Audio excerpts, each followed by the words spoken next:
ദൈവനാമം മഹത്വപ്പെടുമാറാകട്ടെ.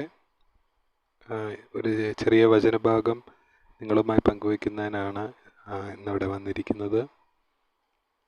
എസെക്കിയേലിൻ്റെ പുസ്തകത്തിൽ 37-ാം അധ്യായത്തിൽ ദൈവം എസെക്കിയേലിനൊരു ദർശനം കാണിച്ചു കൊടുക്കുന്നുണ്ട്. അതിൽ പറയുന്നത്, യഹോവയുടെ കൈ എൻ്റെ മേൽ വന്നു, യഹോവയുടെ ആത്മാവിനാൽ എന്നെ പുറപ്പെടുവിച്ച് ഒരു താഴ്വരയുടെ നടുവിൽ നിർത്തി. അത് ഇങ്ങനെ പറയുന്നു, താഴ്വര അസ്ഥികൾ കൊണ്ട് നിറഞ്ഞ താഴ്വര ആയിരുന്നു. മനുഷ്യ അസ്ഥികൾ കൊണ്ട് നിറഞ്ഞ ഒരു താഴ്വരയായിരുന്നു. എന്നിട്ട് ദൈവം എസെക്കിയേലിനോട് ചോദിക്കുവാണ്, മനുഷ്യപുത്ര, ഈ ഉണങ്ങിയിരിക്കുന്ന അസ്ഥികൾ ജീവിക്കുമോ എന്ന് ചോദിക്കുകയാണ്. അപ്പോൾ എസെക്കിയേൽ ദൈവത്തോട് ഉത്തരം പറയുകയാണ്, നീയാണ് ഇതെല്ലാം അറിയുന്നവൻ എന്ന് പറയുകയാണ്. അപ്പം യഹോവ എസെക്കിയേലിനോട് കൽപ്പിക്കുകയാണ്, നീ അതിൻ്റെ മേലെല്ലാം പ്രവചിക്കുക. യഹോവയെ കർത്താവ് ഈ അസ്ഥികളോട് ഇപ്രകാരം അരുളി ചെയ്യുന്നു, നിങ്ങൾ ജീവിക്കേണ്ടതിന് ഞാൻ നിങ്ങളിൽ ശ്വാസം വരുത്തും. ഞാൻ നിങ്ങളുടെ മേൽ ഞരമ്പ് വെച്ച് മാംസം പിടിപ്പിച്ച് നിങ്ങളെ ത്വക്കുകൊണ്ട് പൊതിഞ്ഞ് നിങ്ങൾ ജീവിക്കേണ്ടതിന് നിങ്ങളിൽ ശ്വാസം വരുത്തും. ഞാൻ യഹോവ എന്ന് നിങ്ങൾ അറിയും. എന്നോട് കൽപ്പിച്ചതുപോലെ ഞാൻ പ്രവചിച്ചു. അപ്പോൾ ഇങ്ങനെ പ്രവചിച്ചപ്പോൾ ഒരു വലിയ ശബ്ദം ഉണ്ടാവുകയാണ്. അങ്ങനെ ആ ശബ്ദത്തിന് ശേഷം ആ ശബ്ദം എന്ന് പറഞ്ഞാൽ അസ്ഥികളെല്ലാം കൂടിച്ചേരാൻ തുടങ്ങി.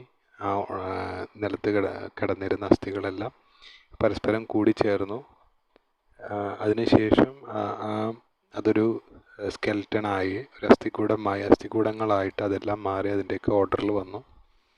പിന്നീട് അതിൻ്റെ ഓരോന്നിൻ്റെയും മേൽ ഞരമ്പും പിന്നെ അതിൻ്റെ മേളിൽ മാംസവും എല്ലാം വന്ന് മൂടാൻ തുടങ്ങി.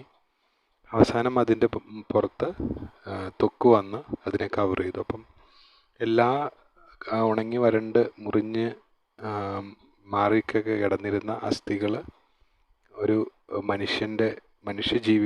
മനുഷ്യരായിട്ട് മാറി.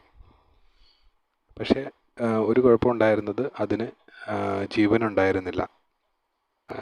ദൈവം എസെക്കിയേലിനോട് വീണ്ടും പ്രവചിക്കുക എന്ന് പറയുകയാണ്. നീ പ്രവചിച്ച് കാറ്റിനോട് പറയേണ്ടത്, യഹോവയായ കർത്താവ് പ്രകാരം അരുളി ചെയ്യുന്നു, ശ്വാസമേ, നീ 4 കാറ്റുകളിൽ നിന്നും വന്ന് ഈ നിഹിതന്മാർ ജീവിക്കേണ്ടതിന് അവരുടെ മേൽ ഊതുക. അങ്ങനെ പ്രവചിച്ചപ്പോൾ കാറ്റ് 4 ദിക്കുകളിൽ നിന്നും വന്ന് അവരുടെ മേലൂതുകയും അവർ ശ്വാസം എടുക്കാനും ജീവനുള്ളവരായി തീരാനും തുടങ്ങി. ദൈവം ഇതിൽ നിന്ന് വലിയൊരു സന്ദേശം നമുക്ക് നൽകാനായിട്ട് ആഗ്രഹിക്കുന്നുണ്ട്. ഈ ഉണങ്ങി വരേണ്ട അസ്ഥികൾ നോക്കിക്കഴിഞ്ഞാൽ ജീവിക്കുമെന്ന ഒരു പ്രതീക്ഷയുമില്ലാത്ത അസ്ഥികളാണ്. നമുക്കതിനെപ്പറ്റി ഒരിക്കലും ഒരു അസ്ഥിക്കൂടം വീണ്ടും ജീവൻ പ്രാപിക്കുമെന്ന് ഒരിക്കലും ചിന്തിക്കാൻ പോലും പറ്റാത്ത കാര്യമാണ്. പക്ഷേ ദൈവത്താൽ അസാധ്യമായത് ഒന്നുമില്ല എന്നാണ് ഈ വചനഭാഗം നമ്മളെ പഠിപ്പിക്കുന്നത്. അതായത് ഉണങ്ങി വരണ്ട് ജീവൻ ഇല്ലാത്ത, ജീവൻ്റെ തുടിപ്പ് അല്പം പോലും ഇല്ലാത്ത അസ്ഥികൾ പക്ഷെ ദൈവം കൽപ്പിച്ചപ്പോൾ അത് ജീവിക്കുകയാണ്. അപ്പോൾ നമ്മുടെ ജീവിതത്തിൽ നമ്മൾ നോക്കിക്കഴിഞ്ഞാൽ പലപ്പോഴും നമ്മളും ഇങ്ങനെ ഉണങ്ങി വരണ്ട് പോകാറുണ്ട്, അല്ലേ? ജീവനില്ലാതെ, പ്രത്യാശയില്ലാതെ, കഴിഞ്ഞ കാല ദുഃഖങ്ങളുടെയും ദുരിതങ്ങളുടെയും എല്ലാം ഭാരവും പേറി ഒരുപക്ഷെ ജീവിതം മടുത്തൊക്കെ ഒരവസ്ഥയിലൊക്കെ നമ്മൾ കടന്നു പോകുന്നുണ്ടാവാം. പക്ഷേ ദൈവം ഇവിടെ ഈ ഒരു വചനഭാഗത്തിലൂടെ നമ്മളോട് പറയുന്നത്, നമ്മൾ പ്രത്യാശ ഇല്ലാത്തവരാവരുത്. ദൈവത്തിൻ്റെ അടുക്കലേക്ക് വരിക. ദൈവത്തിന് ഉണങ്ങിയ അസ്ഥികളെ പോലും വീണ്ടും ജീവിപ്പിക്കാൻ കഴിയും. എങ്കിൽ നമ്മുടെ ഓരോരുത്തരുടെയും ജീവിതത്തെ പ്രത്യാശയുള്ളതാക്കി തീർക്കാനും ദൈവത്തിന് കഴിയും.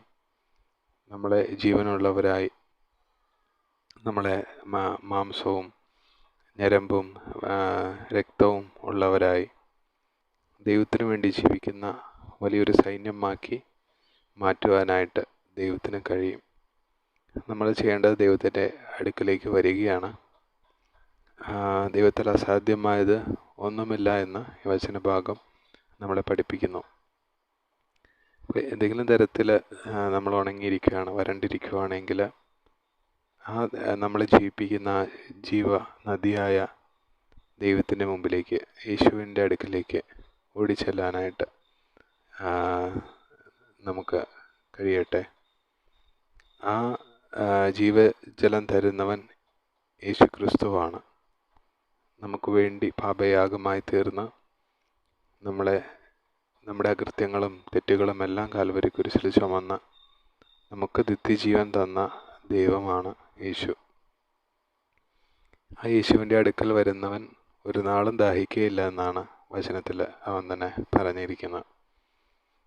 എങ്കിൽ നമ്മുടെ ദാഹം അകറ്റുവാൻ, നമ്മുടെ വിശപ്പ് അകറ്റുവാനായിട്ട് യേശുവിന് മാത്രമേ സാധിക്കുകയുള്ളൂ. നമുക്ക് ഒരു നിമിഷം പ്രാർത്ഥിക്കാം. പിതാവേ, അങ്ങയുടെ സന്നിധിയിലേക്ക് കടന്നു വരുന്നു. കർത്താവേ, ഞങ്ങളെ അങ്ങയുടെ കരങ്ങളിൽ തരുന്നു. കർത്താവേ, അവിടുന്ന് ഞങ്ങളെ മുഴുവനായിട്ടും അറിയുന്നുവല്ലോ. ഞങ്ങളെ നിർമ്മിച്ചതും കർത്താവേ പൂർണ്ണമായി മെനഞ്ഞതുമെല്ലാം അവിടുന്ന് ആകുന്നല്ലോ. കർത്താവേ, ഞങ്ങളായിരിക്കുന്ന സാഹചര്യങ്ങൾ കർത്താവേ അവിടുന്ന് വ്യക്തമായിട്ട് അറിയുന്നുവല്ലോ. കർത്താവേ, ഞങ്ങളുടെ ജീവിത സാഹചര്യങ്ങൾ ഏത് തന്നെ ആയാലും ഞങ്ങളോട് സംസാരിക്കണമേ. ഞങ്ങളുടെ പ്രത്യാശയിലേക്ക് ഞങ്ങളെ നടത്തണമേ. കർത്താവേ, അങ്ങയുടെ ആ ജീവൻ്റെ നിറവിനാൽ ഞങ്ങളെ നിറച്ച് കർത്താവേ പ്രത്യാശയുള്ളവരായി നടക്കുവാനായിട്ട് ഞങ്ങളെ അവിടുന്ന് ബലപ്പെടുത്തണമേ എന്ന് പ്രാർത്ഥിക്കുന്നു. കർത്താവേ, ദുഷ്ടൻ്റെ എല്ലാ തന്ത്രങ്ങളിൽ നിന്നും വിടുതൽ പ്രാപിച്ച് കർത്താവേ അങ്ങയുടെ രാജ്യത്തിൽ അങ്ങയുടെ സൈന്യമായി, അങ്ങയുടെ വിശ്വസ്തനായ പടയാളിയായി നിൽപ്പാൻ ബലപ്പെടുത്തണമെന്ന് പ്രാർത്ഥിക്കുന്ന കർത്താവേ, കരങ്ങളിൽ തരുന്നു. യേശു ക്രിസ്തുവിൻ്റെ നാമത്തിൽ തന്നെ ആമേൻ. ദൈവം നമ്മളെ ഓരോരുത്തരെ അനുഗ്രഹിക്കുമാറാകട്ടെ. Praise the Lord.